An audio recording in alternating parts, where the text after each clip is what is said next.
Number 81 आपसे पूछ रहा है legal limit of blood alcohol level from driving in India as prescribed by motor vehicle act 1988। तो motor vehicle act 1988 में blood alcohol की limit क्या है वो आपने बतानी है। 50 mg पर 100 ml ऑफ ब्लड, या 60 mg पर 100 ml ऑफ ब्लड, 30 mg पर 100 ml ऑफ ब्लड, या फिर 80 mg पर 100 ml ऑफ ब्लड। इसमें से एक ऐसा ऑप्शन है जो कि करेक्ट ऑप्शन है, जो कि लीगल लिमिट है। अगर आपकी बॉडी में उतना अल्कोहल प्रेजेंट है तो भी आप लीगली ड्राइव कर सकते हो, तो वो कौन सी लिमिट है आपने बतानी है।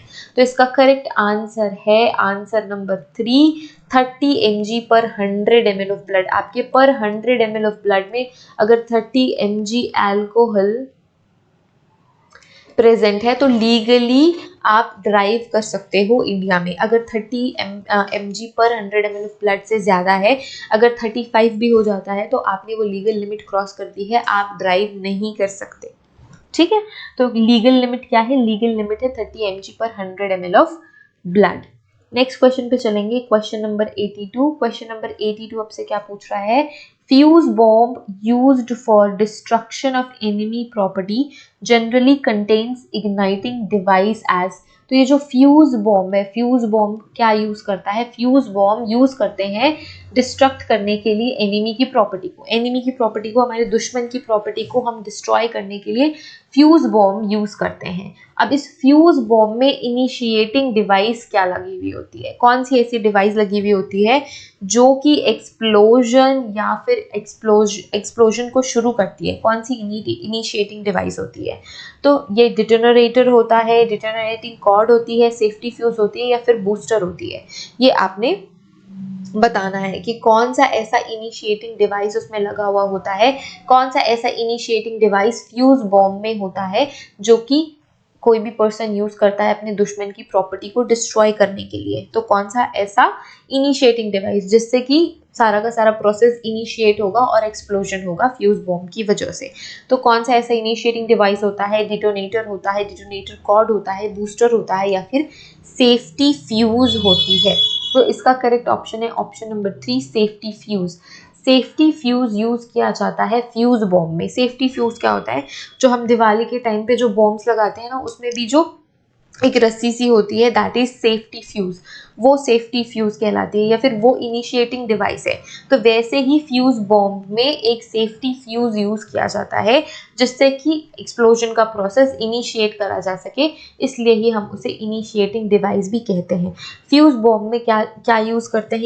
इनिशिएशन के लिए सेफ्टी फ्यूज यूज करते हैं। ओके, फ्यूज बॉम्ब में क्या यूज करते हैं? सेफ्टी फ्यूज यूज किया जाता है। अब ये जो फ्यूज बॉम्ब भी है, ये आपका कंट्री मेड बॉम्ब है। This is your country made,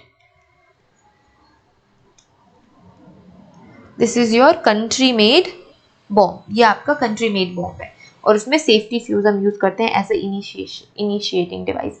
next question पे मूव करते हैं, क्वेश्चन नंबर 83। क्वेश्चन नंबर 83 आपसे क्या पूछ रहा है? Which of the following type of images Which of the following type of images store graphic information in a grid of individual pixels? तो individual pixels की ऐसे grid बनी हुई रहती है, ऐसे individual pixels की ग्रिड बनी हुई होती है और उसमें जो स्टोर्ड ग्राफिक इंफॉर्मेशन होती है उसे हम क्या कहते हैं? एक उसमें जो ग्राफिक इंफॉर्मेशन स्टोर्ड होती है, आप उसे अब क्या कहोगे? ये आपसे पूछा जा रहा है। आप उसे वेक्टर कहोगे, आप उसे रास्टर कहोगे, आप उसे बिटमैप कहोगे, आप उसे मेटाफाइल्स कहोगे। ठीक है, तो कोई एक कंप्लीट पिक्चर बनाने के लिए छोटे छोटे पिक्सल्स यूज किए जाते हैं और उस पिक्सल्स में जो भी इंफॉर्मेशन रहती है, जो भी ग्राफिक इंफॉर्मेशन स्टोर रहती है, उसे हम क्या कहते हैं ये आपने बताना है। तो उसे हम कहते हैं बिट मैप। क्या कहते हैं? हम उसे कहते हैं बिट मैप। ठीक है, तो बिट मैप्स में सारी की सारी ग्राफिक इंफॉर्मेशन रहती है जो कि एक ग्रिड पिक्सल्स में अरेंज्ड होते हैं और फिर वो एक कंप्लीट पिक्चर बनाते हैं। नेक्स्ट क्वेश्चन पे मूव करेंगे, क्वेश्चन नंबर 84। क्वेश्चन नंबर 84 आपसे क्या पूछ रहा है? Which one of the following is definite sign of death due to drowning? Drowning की वजह से कौन सा ऐसा साइन है, कौन सा ऐसा डेफिनेट साइन है जिसको देख के हम कह सकते हैं कि हाँ, जो डेथ हुई है वो ड्राउनिंग की वजह से ही हुई है? कौन सा ऐसा साइन है? Which of the following is a definite sign of death due to drowning? ठीक है, तो washerman's hands and feet, presence of diatom in bone marrow, absence of sand and mud in mouth and nostrils, absence of Larthy fourth in mouth and nostrils. तो इसका correct option है आपका presence of diatoms in bone marrow, presence of diatoms in bone marrow. ये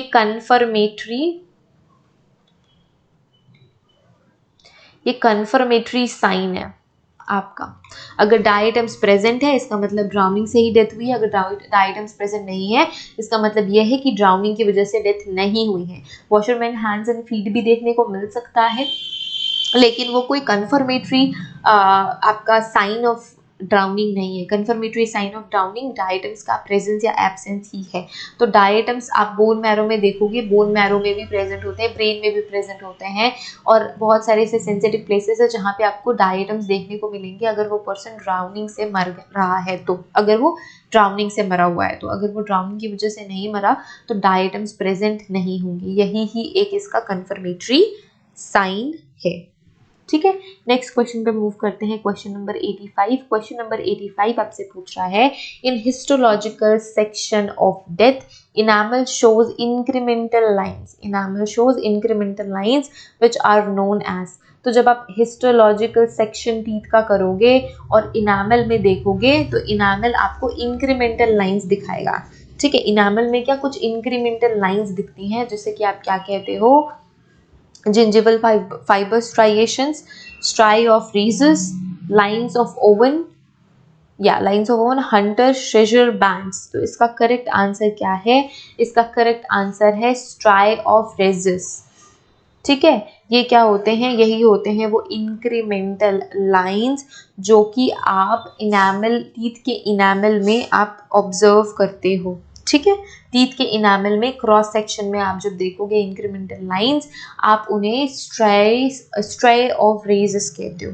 striations होते हैं, incremental lines striations की तरह दिखती हैं, तो आप उसे स्ट्राई ऑफ रेजेस कहोगे।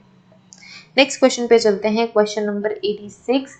क्वेश्चन नंबर 86 आपसे क्या पूछ रहा है? Vowels are produced during speech by modifying the shape of supralaryngeal vocal tract in presegmental ways, segmental ways, radical ways और नॉन रेडिकल वेज। तो क्वेश्चन नंबर 86 आपसे पूछ रहा है, जब भी कोई भी वोवल प्रोड्यूस करता है, ठीक है, वोवल्स जब प्रोड्यूस करता है स्पीच में तो वो मॉडिफाई करता है अपने सुप्रालैरिंजल वोकल ट्रैक को। ठीक है, तो वो किस तरीके से मॉडिफाई करेगा? प्रेसेगमेंटल वेज से करेगा, सेगमेंटल वेज में करेगा, रेडिकल वेज में करेगा या नॉन रेडिकल वेज में करेगा? तो इसका करेक्ट ऑप्शन है non radical wedge. Non radical wedge में क्या होता है? मॉडिफिकेशन होता है आपके सुप्रालैरिंजल वोकल ट्रैक का, तब जाके वोवल्स प्रोड्यूस होते हैं, तब जाके वोवल स्पीच में हम प्रोड्यूस कर पाते हैं। नेक्स्ट क्वेश्चन पे चलते हैं, क्वेश्चन नंबर 87। क्वेश्चन नंबर 87 आपसे क्या पूछ रहा है? Which one of the following programs is run to examine network traffic। Network traffic को चेक करने के लिए आप क्या करते हो? नेट डैम्प देखते हो, टीसीपी डैम्प देखते हो, स्लैक डैम्प देखते हो और कोर डैम्प देखते हो। ठीक है, तो जब भी आपको नेटवर्क ट्रैफिक को एग्जामिन करना है, आप हमेशा नेटवर्क ट्रैफिक के लिए स्लैक डैम्प ही देखोगे। क्या देखोगे? स्लैक डैम्प ही देखोगे, और थर्ड ऑप्शन आपका करेक्ट ऑप्शन है स्लैक डैम्प। ओके, नेक्स्ट क्वेश्चन पे चलते हैं, क्वेश्चन नंबर 88। क्वेश्चन नंबर 88 आपसे पूछ रहा है, the forking of the tip of the blister hair is a useful indicator of the family. तो जो फॉकिंग टिप होती है और ब्रिस्टल हेयर होती है, किसकी इंडिकेटर होती है? कौन सी फैमिली की इंडिकेटर होती है? तो जिस फ्लाई का जो फॉर्किंग टिप होता है, ब्रिस्टल हेयर होता है, वो कौन सी फैमिली की फ्लाई होती है? वो सुइडे फैमिली की फ्लाई होती है। क्या होती है? सुइडे फैमिली की फ्लाई होती है। Option number 1 is correct. ठीक है, तो सुइडे फैमिली की जो फ्लाई होती है, उनके जो हेयर होते हैं वो यूजफुल इंडिकेटर होते हैं। जो ब्रिस्टल शेप्ड हेयर प्रेजेंट होते हैं उनकी बॉडी में, वो ये इंडिकेट करती हैं कि ये सुइडे फैमिली की फ्लाई है और फॉरेंसिकली इंपॉर्टेंट फ्लाइज ये है। नेक्स्ट क्वेश्चन पे मूव करते हैं, क्वेश्चन नंबर 89। क्वेश्चन नंबर 89 आपसे क्या पूछ रहा है? Which printing method result in variation in the thickness of ink deposited on the paper.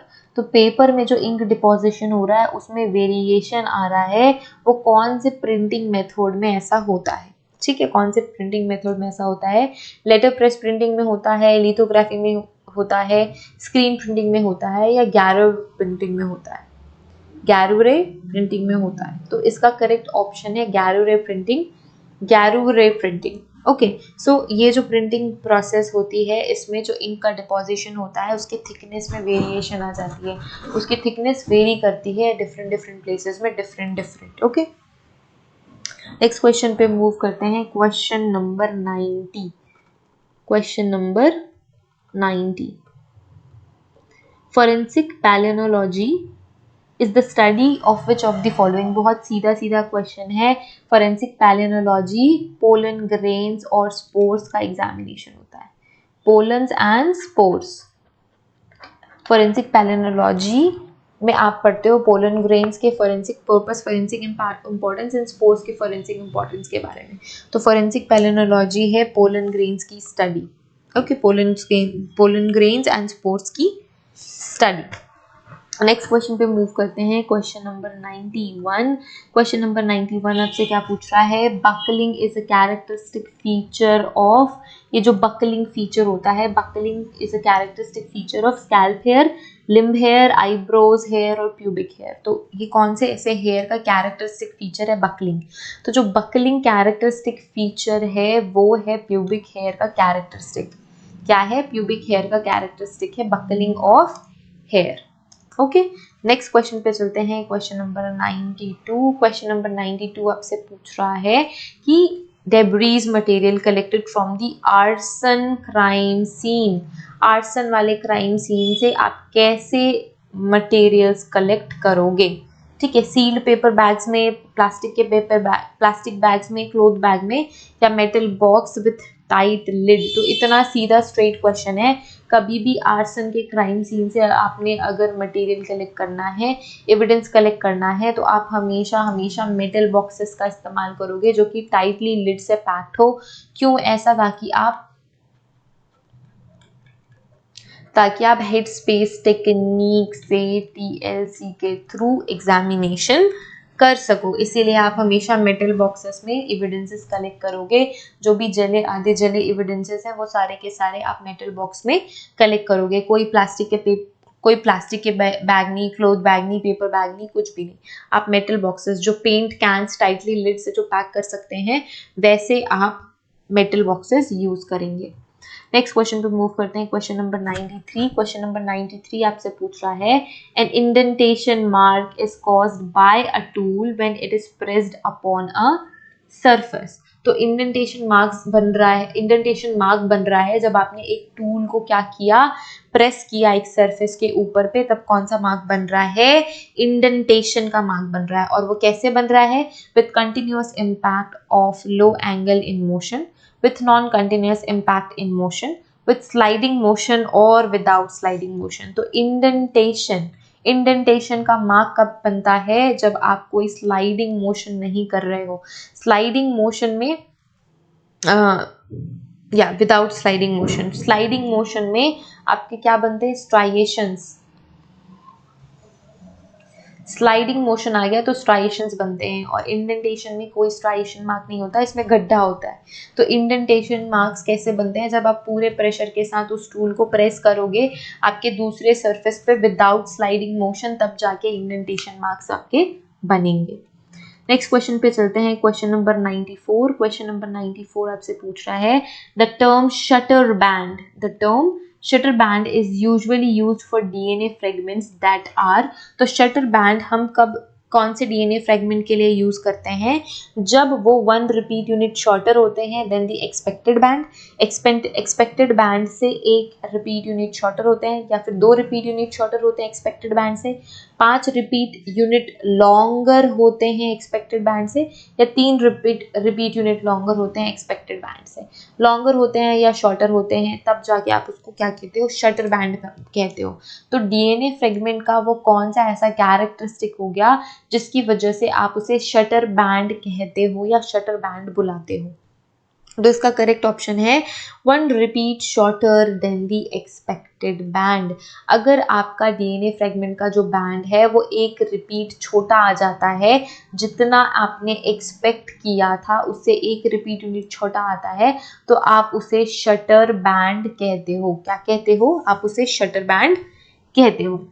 Next question पे मूव करेंगे, क्वेश्चन नंबर 95। क्वेश्चन नंबर 95 आपसे क्या कह रहा है? Gerland Aldman and Rodney Potter shared a Nobel Prize in 1972 for revealing the structure of, बहुत straight question है, तो किसका स्ट्रक्चर इन्होंने रिवील करा था? इम्यूनोग्लोब्युलेंस का किया था, इम्यूनोजेंस का किया था, हीमोग्लोबिन का किया था या स्पर्मेटोजोआ का किया था? तो इसका करेक्ट आंसर है इम्यूनोग्लोब्युलेंस। इम्यूनोग्लोब्युलेंस का जो स्ट्रक्चर है वो इन्होंने रिवील किया था इन 1972, जिसके लिए इन्हें नोबेल प्राइज भी मिला। तो किसका स्ट्रक्चर रिवील किया था? इम्यूनोग्लोब्युलेंस का स्ट्रक्चर इन्होंने रिवील किया था। 1972 में इन्हें नोबेल प्राइज मिला। किन्होंने? गार्लैंड एल्मान एंड रॉडनी पॉटर ने। ठीक है, नेक्स्ट क्वेश्चन पे मूव करते हैं, क्वेश्चन नंबर 96। क्वेश्चन नंबर 96 आपसे पूछ रहा है which one of the following compression standard were recommended by NIST for fingerprint. NIST क्या है? NIST आपका स्टैंडर्ड्स देते हैं, ठीक है, कंपैरिजन स्टैंडर्ड देते हैं फिंगरप्रिंट के लिए। NIST क्या देता है?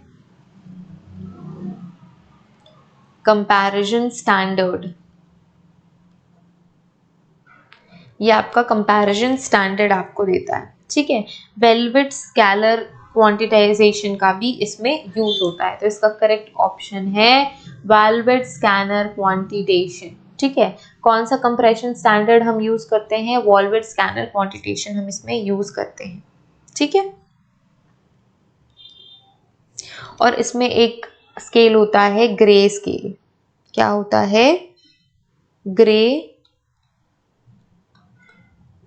स्केल। तो ग्रे से स्केल में WSQ कंपैरिजन एल्गोरिथम आता है। WSQ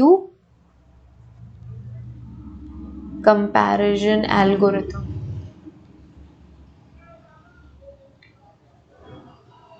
ये एल्गोरिथम ग्रे स्केल में WSQ कंपैरिजन एल्गोरिथम यूज होता है। और कंपैरिजन स्टैंडर्ड NIST जो देता है उसमें वेलवेट स्कैनर क्वांटिजाइजेशन आप यूज करते हो, ठीक है। नेक्स्ट क्वेश्चन पे मूव करेंगे, क्वेश्चन नंबर 97।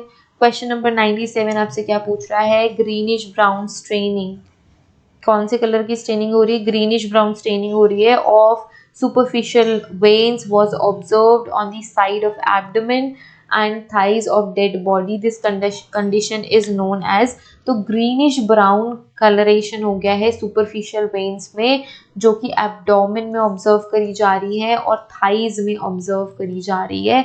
इस कंडीशन को आप क्या कहते हो? मार्बलिंग कहोगे, लिवर मोटिस कहोगे, एडिबोशेयर कहोगे या कैलोरिसिटी कहोगे? तो इसको आप सीधे सीधे मार्बलिंग कहोगे। क्या कहोगे? सीधे सीधे मार्बलिंग कहोगे। जब सुपरफिशियल वेन्स में ग्रीनिश ब्राउन कलरेशन हो जाता है, ग्रीनिश ब्राउन या ब्लूइश कलरेशन, डिस्कलरेशन हो जाता है, ये किसका हिस्सा है? ये आपके हाइपोस्टैसिस का एक हिस्सा है मार्बलिंग, ठीक है। नेक्स्ट क्वेश्चन पे चलते हैं, क्वेश्चन नंबर 98। क्वेश्चन नंबर 98 आपसे क्या पूछ रहा है? A defect in the type written document in which a character prints a double impression with the lighter one slightly offset to the right or the left is known as। तो जब भी कोई भी कंप्यूटर जब भी कोई भी ऐसा डॉक्यूमेंट है जो कि इम्प्रेशन से बन रहा है, कोई ऐसा डिफेक्ट है जिससे जो इम्प्रेशन है वो डबल इम्प्रेशन पड़ रहा है, कुछ भी आप लिख रहे हो ABC, वो डबल इम्प्रेस हो रहा है, डबल छप रहा है, या तो वो स्लाइटली राइट की तरफ पे ऑफसेट होगा या तो स्लाइटली लेफ्ट की तरफ पे होगा। और ये आप इसे क्या कहोगे? आप इसे ऑफ इट्स फीट डिफेक्ट कहोगे, रिबाउंड कहोगे, ऑफसेट प्रिंटिंग कहोगे या टाइप फेज डिफेक्ट कहोगे? तो आप इस डिफेक्ट को कहोगे रीबाउंड डिफेक्ट। रीबाउंडिंग हो रही है, यहाँ पे रीबाउंड हो रहा है, इसलिए आपको ऐसा डिफेक्ट देखने को मिल रहा है। स्लाइटली ऑफसेट दो इंप्रेशंस छप रहे हैं, थोड़ा सा राइट के साइड में या तो फिर थोड़ा सा लेफ्ट के साइड में। तो ये आपका रीबाउंड इफेक्ट होता है। नेक्स्ट क्वेश्चन पे मूव करते हैं, question number 99। During forensic examination of glass the edge thickness can be measured by, जो एज की थिकनेस है वो आप कैसे मेजर कर सकते हो? स्फेरोमीटर से मेजर कर सकते हो, माइक्रोमीटर से मेजर कर सकते हो, टैपेकोमीटर से मेजर कर सकते हो, या स्पेक्ट्रोफोटोमीटर से आप मेजर कर सकते हो। तो इसका करेक्ट आंसर है माइक्रोमीटर। किससे? माइक्रोमीटर से आप फोरेंसिक एग्जामिनेशन कर सकते हो ग्लास का और थिकनेस मेजर कर सकते हो। अब ये स्फेरोमीटर क्या है? स्फेरोमीटर आपके रेडियस को मेजर करता है,